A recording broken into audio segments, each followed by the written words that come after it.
Get all 3 tomato plants? Okay. Quilting is not just for grandmoms, it's also an art form. In the last 4 centuries, quilters have made quilts for wars and families.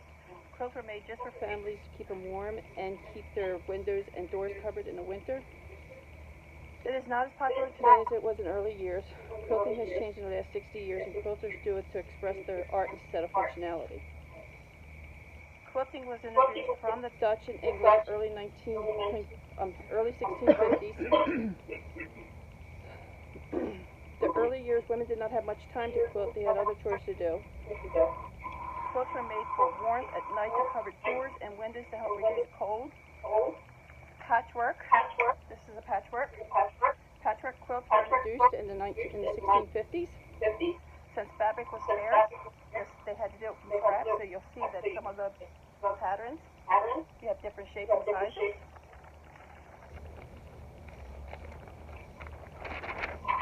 As you can see, some of the shapes and sizes of the quilt were different.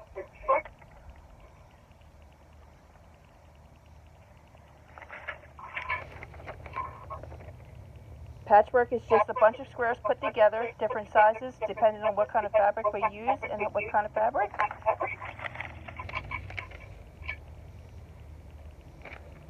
Once quilting became a tradition and emerged in the 1650s, quilting bees started. That's where a gang of women get together and make one quilt. 6 or 7 women are together in a quilting, and they put one quilt together. It takes them a couple hours instead of one person doing it and taking days. Civil War era. In the Civil War era, quilts were made for the soldiers to keep them warm while they were fighting. It also had embroidering signs inside of each one of the squares that gave them encouragement to keep going as they're fighting. Some of the quilts were sold for Red Cross to help the soldiers, the wounded soldiers. In this era, crazy quilts were started. Crazy quilts are, as you can see, has different shapes, sizes. The stitching is more embroidery instead of standard stitch.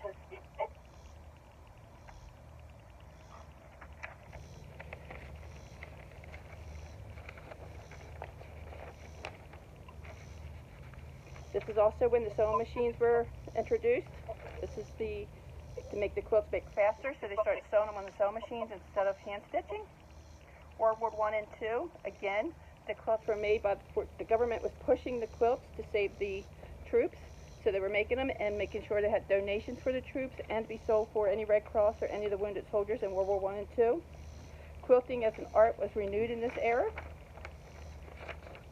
Today's quilts, in the modern day, quilting population in quilting in 1945 has dropped. As of 1970s, population is renewed. The younger generation was trying to get the older generation to teach them how to quilt. So now a lot of the younger generation, which is anywhere from 20 to 50 years old, they're getting their grandparents to teach them how to quilt. So now it's becoming, again, it's popular. They're doing it by hand instead of sewing machines. So now they're trying to learn the art of hand quilting instead of sewing machine quilting. Quilting was left to us from all. Quilting was left to us from all that was made in the past. You see them in the museums. You see them on back couches. The tradition is make them, send them down to their daughters or sons as they were leaving for school. The patterns all stay the same throughout history. The patterns have not changed. However, the people who are doing it are now using it for craft or relaxation instead of functionality.